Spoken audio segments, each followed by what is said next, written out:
Welcome back to the channel. Today I'm gonna teach you 99% of skydiving aerodynamics with just 5 equations. Let's go. So we will start with our canopy. So let's assume this is our canopy. And just for now, let's assume that we are flying on an horizontal path, even if it's not really possible, but stay with me for a second. So, what kind of forces do we have when we fly with our canopy? First, we have lift, then we have the weight, then we have thrust, okay? And then we have the drag. So, if we have this situation, we can arrange some kind of equations. So, let's start from here. We have thrust, which is equal to drag, okay? At the moment, we make the hypothesis that we have no acceleration. And then we have lift, which is equal to weight. Okay, but we know that this is not a real condition when we fly the parachute because we always go down. All right, so how do we change this? Let me explain. So this is the real condition when this is the horizontal, okay, and this is the path we're following. So let's draw again the forces. Don't you see something wrong here? Thrust. In fact, we don't have like a real airplane, something that is pushing us like engines, okay? So we have to remove the thrust. So starting from this, thrust equal drag and lift equal weight, we have, based on this situation, rearranged the equations. So start from here. We have lift, which is equal to the weight times the cosine of an angle we will call gamma, which is this one here. All right, let's change the color. This is our gamma, so the angle between the horizontal and the path we're having. Then, if we look at this, thrust equal weight times the sine of the angle plus drag.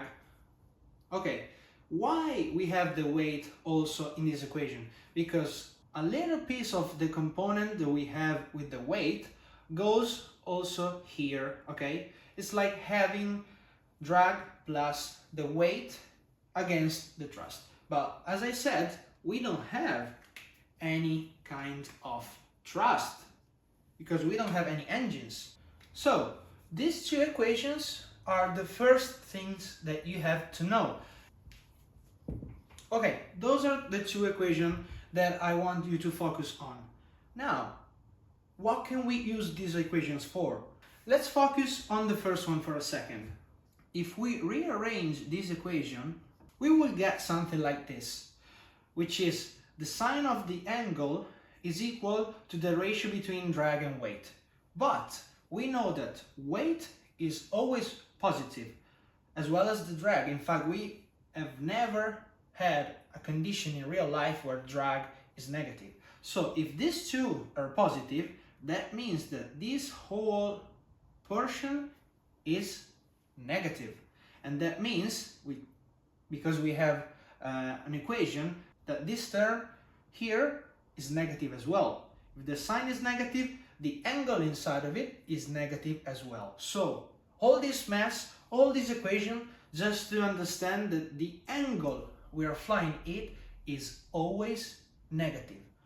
And what that's supposed to mean? Basically, everything here is telling us that if we don't do nothing, we are always going down. Gamma is always negative. That means that with a parachute, okay, we cannot go up ever, okay?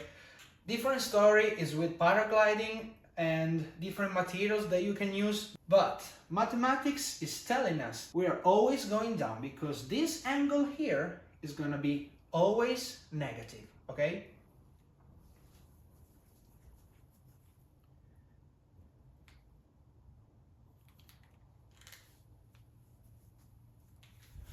So now, starting from the equilibrium of the conditions we are having, thrust equals to drag, lift and weight.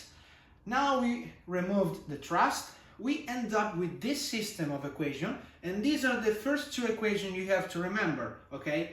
The balance between the forces when flying a canopy is this right here. And from the first equation, you can also get that the angle you're flying with your canopy is going to be always negative, okay? So you're always going down. But we can also get something else from this set of equations, and this is going to be equation number 3. Okay, let's focus on efficiency. Do you know what efficiency is? Basically, is how far I can go when I lose some kind of altitude. So basically, it's the ratio between horizontal and vertical distance when we talk about parachutes. So if we want to find the mathematical equation for the efficiency, we have to divide lift by drag. Let's write over here. So we have efficiency, which is L over D. If we take these terms right here, we have L, which is weight times the cosine of the angle we are flying, divided by this term right here, which is minus weight times the sine of the angle. Equal terms, we can delete them, so we end up with something like this. Efficiency is equal to 1 over the tangent of the angle. First two equations, and let's call this 1.1. Now we have the third equation, which is this one right here. Maybe in this form is not really useful, right? So let me explain how you can use this one when you fly with your canopy.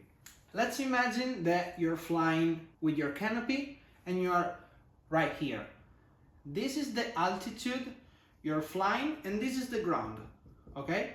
So let's call HI the altitude, and let's call the distance that you want to fly with your canopy delta X, okay? If you're here and you're flying with a certain angle, which is our gamma, okay? This one right here. If you know the altitude and the angle, you can understand how far you're gonna go with your canopy, okay? So let me show you. So if we rearrange this equation, dx, so the horizontal distance we are gonna fly with our canopy is equal to the initial altitude we have times the efficiency. So, for example, if you're flying at 1,000 feet above the ground and you're flying with a canopy that has an efficiency of 2, for example, you will end up moving with respect to the ground 2,000 feet. Okay, so for example, this equation is really useful when, so this equation right here is really useful because when you have to calculate very quickly with your mind if you're gonna make it or not inside of the landing area, because maybe you open your parachute too far from the drop zone, and you gotta know the efficiency of your canopy and look at your altimeter. That's it, and multiply the two numbers, okay? So that's the only thing you have to know. To understand the kind of distance you're gonna move with respect to the ground with your parachute, you gotta know your altitude and the efficiency of your canopy. That's it. So this is equation number 3. Now let's go to equation number 4. So far we've talked about things and equations that are happening when we already have our parachute open. But now let's talk about what happened during the freefall. In fact, there is something called terminal velocity. Let's assume there are no accelerations, so I don't move my body during the freefall. We're gonna have drag and weight. And since there are no acceleration, these two forces are equal to each other. So we can write something like this. Let's try to explain a little bit better what drag is made of. So a series of different terms. So we have 1/2, that's nothing. We have the density, rho. S is the kind of surface that we are facing toward the air. V, okay, V squared, and the drag coefficient. This is influenced by a lot of different things, but let's not worry about this for a second. If we want to know the kind of velocity we're flying when doing this kind of jump, we have just to find the V right here. So let's rearrange the equation and we will find that V is equal to 2 times the weight divided by what? Density, surface, and the drag coefficient, root square, and that's it. And we can call this terminal velocity. And what that means? That means that that's the velocity when there are no acceleration and the whole system is in equilibrium. So if we want to change our terminal velocity, how can we do that? Let's look at the equation for a second. We have the weight, so we can put some extra clothes, or we can have a look at the terms we have underneath. So density, we can do nothing about density, of course, but we can do something about these two terms. So S, the surface area, is something that we can change. In fact, if we change our position, for example, from belly flight, if we close our arms, we reduce this term. And guess what? Terminal velocity is going up. And last term is the drag coefficient. This could depend on the kind of clothes you're wearing. For example, the kind of skydivers there are doing speed flying. Have you ever seen their kind of clothes? Okay, they usually wear something very slicky, okay, because the hair has to do less friction as possible with the helmet, the suits, the gear, everything you have on you. So if you want to reduce this, you have to change a little bit what you're wearing, for example. So this was equation number 4. But what happened now? Final equation for you guys. So we're flying, okay? But before going into the drop zone and drink a beer with your flying friends, you gotta open your parachute, right? So what could possibly be the last equation about? Did you guess right or not? G-forces. Okay, so when you pull your parachute, you're gonna change this kind of equilibrium, okay? Because you're gonna have some kind of deceleration, okay? The canopy will try to decelerate your free fall and your body will feel this change of conditions. So you will end up feeling a lot more than 1G. If you don't know, 1G is the kind of acceleration that your body experiences when you're still, or the condition you're flying are not changing. So in this condition, you're feeling 1G because there is no difference between the forces, okay? But when you pull the parachute and you open your main parachute, this is gonna change, okay? And this equation is the acceleration divided by gravity, okay? Everyone knows gravity is 9.1, blah, blah, blah, but we don't know the kind of acceleration we're feeling, okay? So first thing is having some kind of instruments on you, like the flight sight, the GPS of your GoPro, whatever, that can measure these kind of parameters. Or we can do something different. Let's bring A. The acceleration is the variation of our velocity with respect to time, okay? But this is really complicated. This is stuff for engineering, okay?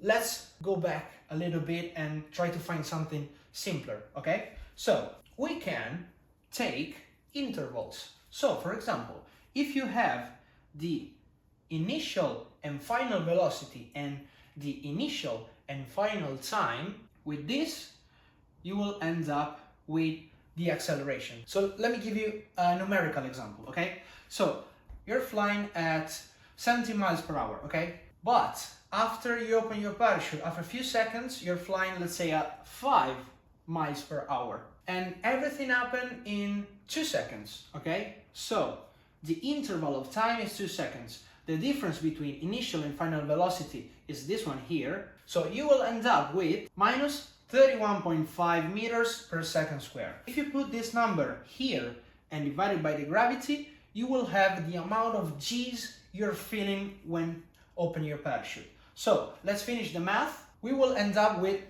minus 3.2. This is the equation you have to use with this little trick right here to calculate what your body feels when it's time to open your parachute. So in our case, we felt a little bit more than 3 Gs. So to recap all the equations that we have seen in this video, let's start with the first two. Equilibrium of the forces, and now we know why when we fly with a canopy we always go down. Gamma is always 0. Then, so number 1 and 2. Then we had the efficiency or glide ratio. And if you want to know the amount of distance that you can fly with your parachute, you gotta multiply the altitude you're flying times the efficiency. So this is equation number 3. Number 4, terminal velocity. So when we don't change our flying position, what kind of things can we do to modify this number? Last but not least, we have what our body feels when we are flying and when we pull the parachute or in any other kind of situation. Measure the acceleration divided by the gravity and you will end up exactly with the G your body is feeling. I hope you guys like this kind of video and tutorial, and let me know in the comments if you want to see more of this. Bye!